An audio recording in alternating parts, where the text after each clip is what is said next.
최근 몇 년 새 베트남은 가장 핫한 여행지고, 박항서 감독의 축구 그리고 삼성의 대규모 투자로 인해 뭔가 심리적으로도 가까워지고 있어요. 오늘은 이 베트남이란 나라에 대해 10분 동안 간략하게 설명드릴 거예요. 정말 중요한 것만 딱 요약해서요. 그럼 이제 시작합니다. 서울에서 비행기로 4-5시간 정도 떨어진 베트남은 동남아를 대표하는 나라 중 하나입니다. 상당히 남쪽에 있는지라 웬만한 중동 국가들, 두바이나 이집트보다 더 남쪽에 있죠. 하와이보다도요. 남북으로 길게 생겨 북쪽부터 중국, 라오스, 캄보디아와 국경을 마주하고 있어요. 사이는 나쁘지만 태국과 직접 맞닿아 있진 않습니다.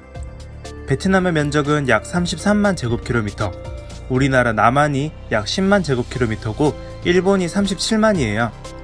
한국의 약 3.3배, 큐슈를 뺀 일본 넓이와 비슷하다고 볼 수 있습니다. 인구는 9,600만으로 거의 1억에 가깝습니다. 생각보다 나라가 크고 사람이 많죠? 동남아 국가들이 아직 경제적으로는 발전이 덜 되어서 그렇지 태국이든 필리핀이든 베트남이든 다 크기도 큼지막하고 인구도 엄청 많아요. 남북으로 길쭉하게 생겨 기후도 차이가 많이 납니다. 홍콩과 가까운 하노이는 겨울에는 적당히 쌀쌀한 편이고 어떻게 봄, 여름, 가을, 겨울에 사계절이 전부 있어요. 겨울에 현지인들은 얇은 패딩을 입기도 합니다.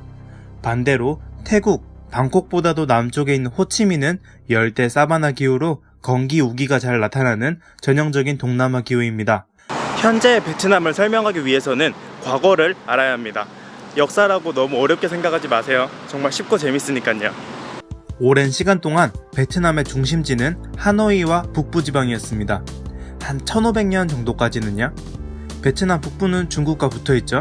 중국과 인접한 나라들이 그렇듯 중국의 영향을 많이 받았습니다. 전쟁을 하기도 하고 한때는 식민지배를 받기도 하고요. 물론 그런 중국의 식민지배는 오래가지 않아 곧 독립된 왕조가 세워지곤 했습니다. 자, 북부지방에 베트남의 전신이 되었던 여러 왕조들이 있었죠? 그럼 그때 지금의 베트남 중남부는 빈 땅이었을까요? 아니죠. 그때는 인도 문화권에 속했던 말레이계 민족 참족이 살고 있었어요. 그 참족이 세운 나라가 바로 참파입니다. 중세까지의 베트남 역사는 북쪽의 베트남, 남쪽의 참파가 치고받고 싸우던 역사라 해도 과언이 아닙니다. 누가 이겼을까요? 네, 결국에는 베트남이 이겼죠. 한 1800년쯤 되어 드디어 베트남이 통일됩니다. 응우엔 왕조예요. 응우엔 많이 들어보셨죠? 가장 흔한 베트남의 성씨로 무려 베트남 사람의 40%가 이 응우엔 성을 사용하고 있습니다. 한자에서 기원한 성씨인데 한글 발음으로는 완이에요. 완씨. 이 40%가 어느 정도 비율이냐 하면 한국의 김, 이, 박을 합친 거와 비슷한 정도예요. 중국에도 이 완시성을 사용하는 사람들이 있고 전 세계로 보면 무려 9천만 명이 이 완 혹은 응우옌 성을 가지고 있습니다. 잠시 이야기가 샜네요. 베트남 통일의 대업을 이룬 응우옌 왕조. 하지만 이럴 수가. 시대가 참 안타깝습니다. 19세기 초는 유럽 제국주의가 전 세계로 투사될 시기예요. 베트남에는 프랑스의 손길이 뻗쳐옵니다. 조선에 일어났던 병인양요나 여러 외세의 조약들이 기억나시죠?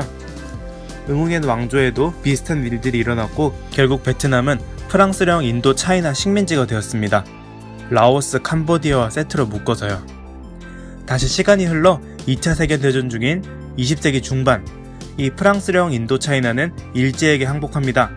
식민정부가 패퇴함에 따라 고무된 베트남 북부에서는 호치민이라는 사람이 하노이를 수도로 하는 베트남 민주공화국이란 공산주의 국가를 건국합니다. 이게 바로 북베트남이에요. 이 북베트남이 세워지고 거의 바로 뒤에 일본이 패전조약을 맺습니다. 이후 남부에는 중심도시 사이공을 기반으로 다시 프랑스 괴뢰국인 남베트남이 들어섰고요. 1946년 북쪽에 독립된 베트남 국가가 건설되는 걸 인정하지 않는 프랑스는 북베트남을 침공하니 바로 1차 인도차이나 전쟁입니다.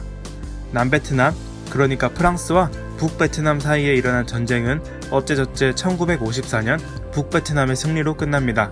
다시 시대는 냉전의 시대입니다. 자유주의 미국과 공산주의 소련, 중국이 첨예하게 대립하고 있었던 시기예요. 공산주의 국가이던 북베트남이 자유주의 진영 소속이던 남베트남과 프랑스 상대로 승리했고 동남아에서 공산주의가 확장되는 모양새입니다. 이번에는 위기감을 느낀 미국이 남베트남을 지원하기 시작했습니다. 1차 인도차이나 전쟁이 끝난 1954년부터 1964년까지 남쪽과 북쪽 사이에 지속적인 전투가 벌어지고 있었습니다. 1964년 미 해군의 함정이 공격당하는 통킹만 사건이 일어났고 이걸 빌미로 미국이 본격적인 군사 개입을 시작합니다. 바로 2차 인도차이나 전쟁, 우리에게는 월남전 혹은 베트남 전쟁으로 알려진 전쟁입니다. 미국의 지원을 받는 남베트남과 북베트남 사이의 전쟁이죠. 한국군은 미군을 지원하기 위해 남베트남 진영으로 참전했습니다. 전쟁 경과는 패스할게요. 결과적으로는 1975년 전쟁이 일어난 지 10년, 20년이 지나 북베트남이 이겼고 베트남은 공산주의 국가로 통일됩니다. 남쪽의 도시 사이공은 이름이 호치민으로 바뀌었습니다. 그런데 이번에는 중국과 마찰이 발생합니다.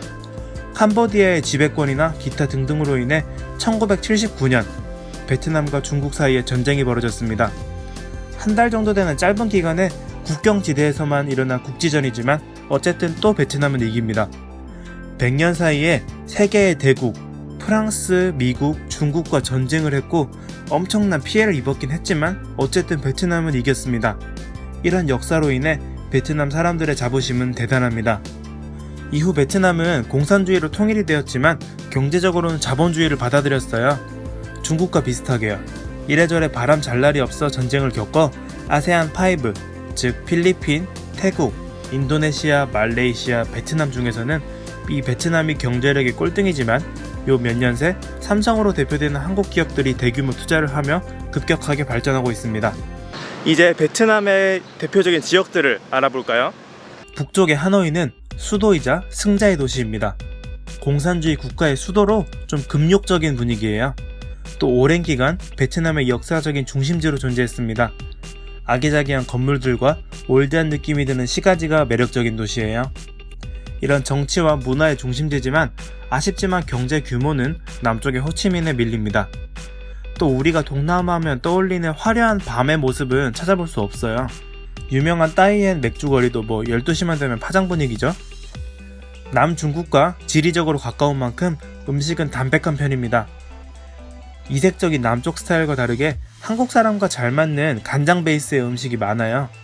또 도시 자체에 볼거리가 그렇게 많지 않아 하노이 여행은 짧은 도시 일정과 주변 관광지 투어를 엮어 이루어지게 됩니다. 동쪽에 하롱베이나 서쪽에 사파 같은 곳이요. 중부에는 다낭이 있습니다.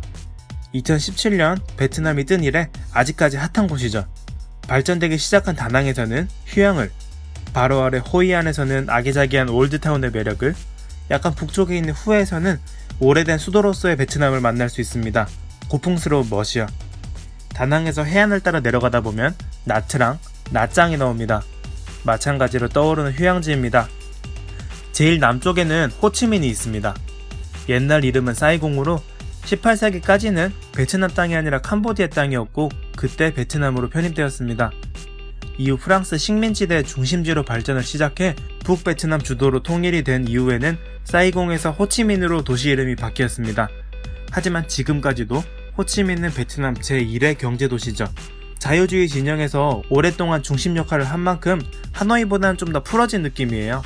밤에 나가 노는 문화도 하노이보다 훨씬 잘 돼 있고요. 역사가 있는 도시보단 그냥 대도시 같다는 느낌이 단점일까요? 하지만 좀 더 도시 문화를 좋아하는 사람에게 어울리는 곳이에요. 동남아 여행 컨셉은 크게 3개로 나눌 수 있습니다. 첫 번째, 맛있는 음식과 저렴한 마사지. 두 번째, 여유로운 휴양. 세 번째, 재밌게 노는 유흥. 유흥이라 하면 말이 좀 그런데 밤에 여행자 거리에서 세계 사람들과 같이 술 마시고 놀고 그런 걸 말하는 거예요. 베트남은 1번, 2번 음식, 마사지, 휴양에 특화되어 있습니다. 하노이로 가면 휴양은 좀 아쉽지만 멋진 자연 풍경, 하롱베이와 사파를 구경할 수 있고요. 다낭에서는 음식, 마사지, 휴양 3가지를 전부 제대로 누릴 수 있습니다. 사람들이 괜히 다낭을 많이 가는 게 아니에요. 유흥을 찾는다면 베트남 중에서는 호치민이 제일 좋지만 그쪽 방면은 태국 방콕이 워낙 압도적으로 좋으니까 아무래도 베트남보다는 태국이 선호됩니다. 베트남의 화폐는 동이에요. 한화 10,000원이 베트남 20만 동, 한국의 약 20배 정도 환율입니다. 엄청나죠? 음식을 먹을 때 보통 5만 동, 7만 동, 마사지를 할 때 40만 동 이렇게 메뉴판에 써져 있는데 뒤에 0을 하나 떼고 앞에 숫자들을 2로 나누면 한국 금액이 나옵니다. 5만 동을 예로 들면 뒤에 0 떼고 5,000 나누기 2, 2,500원 이런 식이에요. 현지에도 숫자가 너무 크다 보니까 뒤에 0 3개를 떼고 앞자리만 부릅니다. 쌀국수 한 그릇에 3만 동이면 뒤에 0 3개 떼고 30 이런 식이죠. 그래서 숫자가 크다고 헷갈리진 않아요. 한국 사람들은 베트남 무비자 15일 입국이 가능합니다. 출국 이후에는 30일 안에 재입국하려면 비자가 필요하지만 한 달 내에 베트남을 2번이나 가진 않겠죠. 일본이랑 다르게 입국 신고서 쓰는 그런 것도 없어요. 그냥 여권만 있으면 편하게 갔다 올 수 있습니다. 베트남어는 중국어와 중국 남부 방언인 광동어 영향을 많이 받았어요. 옛날에는 한자 비스무리한 쯔놈이란 문자를 썼는데 지금은 라틴 문자, 알파벳을 베트남식으로 개략한 쯔꾸오긍을 사용하고 있습니다.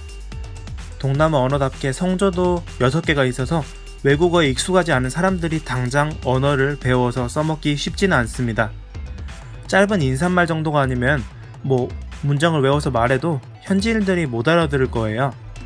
그래서 숫자나 간단한 인사 정도만 외워서 가는 게 효율적인 선택입니다. 주문이야 바디 랭귀지로 가능하고 또 호텔이나 마사지 업소에서는 다 영어를 하지만 로컬 식당에서는 영어가 안 되니까요.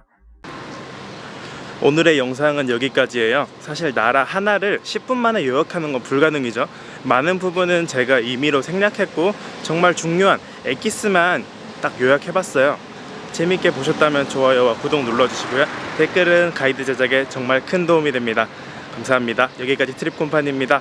여러분 좋은 하루 되세요.